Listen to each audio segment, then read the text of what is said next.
عن ابی ہریرہ رضی اللہ تعالیٰ عنہ قال قال رسول اللہ صلی اللہ علیہ وسلم اذا دخل رمضان فتحت ابواب السماء وفی روایت فتحت ابواب الجنت وغلقت ابواب جہنم وسلسلت الشیاطین وفی روایت فتحت ابواب الرحمہ۔ حضرت ابو ہریرہ کہتے ہیں کہ نبی علیہ الصلوۃ والسلام نے فرمایا کہ جب رمضان المبارک داخل ہوتا ہے یعنی شروع ہوتا ہے تو پھر آسمان کے دروازے کھول دیے جاتے ہیں، اور ایک روایت میں یہ ہے کہ جنت کے دروازے کھول دیے جاتے ہیں اور جہنم کے دروازے بند کر دیے جاتے ہیں، وسلسلت الشیاطین اور شیطانوں کو جکڑ دیا جاتا ہے، اور ایک روایت میں یہ ہے کہ رحمت کے دروازے کھول دیے جاتے ہیں۔ عن سہل بن سعد قال قال رسول اللہ صلی اللہ تعالی علیہ وسلم فی الجنت ثمانیۃ ابواب منہا باب یسمی الریان لا يدخلہ الا الصائمون۔ نبی علیہ الصلوۃ والسلام نے فرمایا جنت کے 8 دروازے ہیں، ان میں سے ایک دروازے کا نام ریان ہے، تو فرمایا اس سے صرف روزے دار داخل ہوں گے۔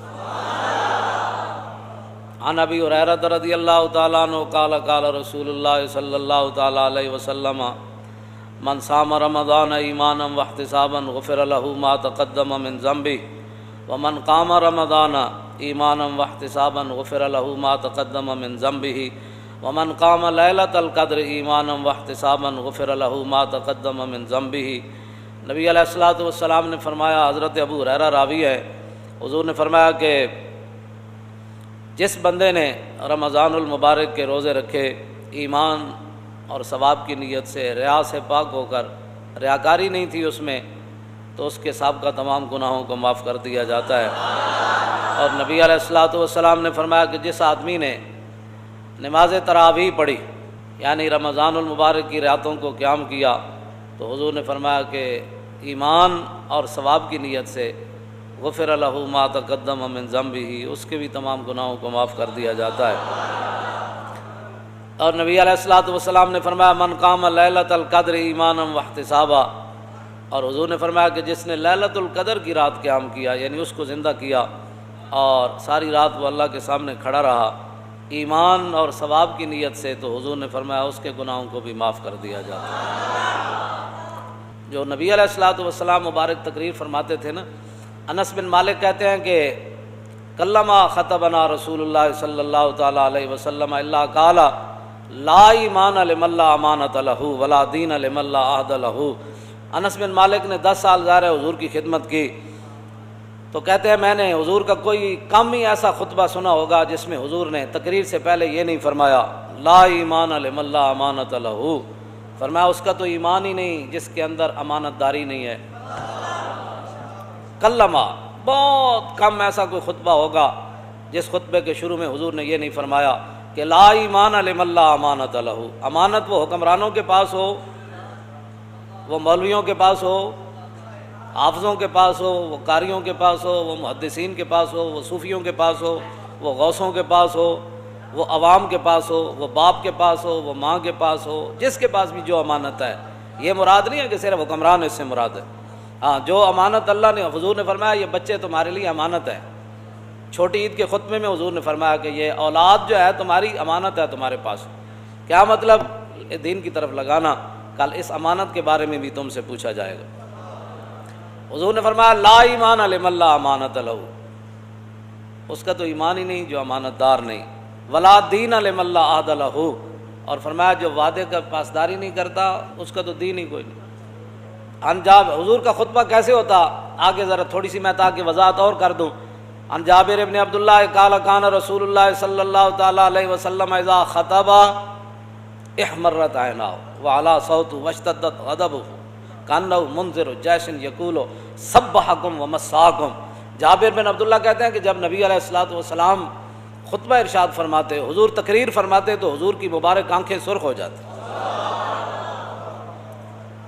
تقریر تو وہ ہوتی ہے، پھر اور کیا ہوتا، وعلی صوتہ، حضور کی آواز مزید بلند ہو جاتی، واشتدت غضبہ، حضور کا جاہ و جلال اس کے اندر اور اضافہ ہو جاتا، جیسا کہ نبی علیہ الصلوۃ والسلام ایک ایسے لشکر سے ڈرا رہے ہیں کہ جو لشکر صبح حملہ کرنے والا ہے یا شام کو حملہ کرنے والا ہے۔ ایسی تقریریں جس سے قوم جو ہے وہ پہلی بھیڑ ہے تو اور اس کو بھیڑ بنا دیا جائے۔ او جی مولانا اسلام تو بڑے امن کا درس دیتا ہے۔ میں نے کہا ہومن امام الانبیاء، ہومن محبوب رحمت للعالمین، خیمہ افلاق کا استادہ جنہاں دے نام نال کھڑا ہے تے او تقریر فرمان تے انہاں دی مبارک اکھاں سن۔ مولانا تھوڑی امن سے بات کریں، آپ کو پتہ نہیں ہے اسلام امن کا درس دیتا ہے۔ میں کہو جنہاں دین دیتا انہاں دیاں تو اکھاں سرخ ہو جاندیاں تھا، انہاں دی مبارک اکھاں دے تو کوئی قیمت ہی کوئی نہیں نا۔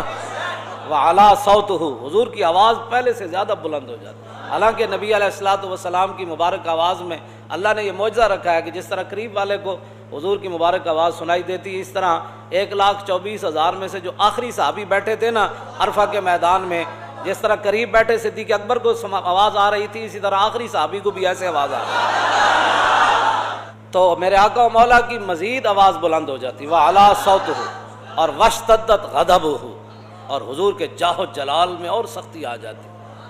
قوم کو یہ مزاج بتایا ہوتا نا کہ حضور ایسے خطاب فرمایا کرتے، جی تو پھر قوم ہماری ناموس رسالت کے مسئلے کو بھی سمجھ جاتی، پھر حضور کی عظمت کو بھی سمجھ جاتی قوم، اور پھر رسول اللہ کی ختم نبوت کے مسئلے کو ایسے سمجھ جاتی کہ ایسے تلوار بھی کھڑی ہو حضرت حبیب بن زید کے سر پر، مسلمہ خود اٹھ کر کھڑا ہو جائے کہ بتاؤ میں کون ہوں، فرمایا تو کون ہے؟ رسول تو رسول اللہ ہی ہے، تو کون ہے؟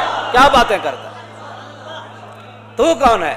رسول تو رسول اللہ ہی ہے، تو کون ہے؟ ایسے جاہو جلال سے تقریریں ہوتی نا ختم نبوت پر، تو پھر حضور ظاہر بات ہے حضور وضو کے بھی مسائل بتاتے تو حضور کا اس وقت بھی انداز پھر۔ عن سلمان الفارسی قال خطبنا رسول اللہ صلی اللہ تعالی علیہ وسلم فی آخر یوم من شعبان، حضور نے، سلمان فارسی کہتے ہیں کہ حضور نے شعبان کے آخری دن یہ ہمیں خطبہ ارشاد فرمایا۔ کیا فرمایا؟ فقال یا ایھا الناس قد اظلکم شہر عظیم شہر مبارک شہر فیہ لیلۃ خیر من الف شہر۔ شعبان کی آخری تاریخ کو حضور نے ہمیں خطبہ ارشاد فرمایا، تو اس خطبے کا انداز بھی تو یہی ہوگا نا، قد اظلکم شہر عظیم، ہاں جی شہر مبارک، اس طرح ہی حضور نے فرمایا ہوگا نا تمہارے پاس بھائی بڑا عظیم مہینہ آنے والا ہے، بڑی برکت والا مہینہ آنے والا ہے، اور ایسا مہینہ آنے والا ہے جس کی ایک رات 1000 مہینوں سے افضل ہے۔ جعل اللہ صیامہ فریضۃ وقیام لیلہ تطوعا، حضور نے فرمایا اللہ نے اس کے روزوں کو فرض کیا اور رات جو ہے نماز تراویح پڑھنا یہ میری سنت ہے۔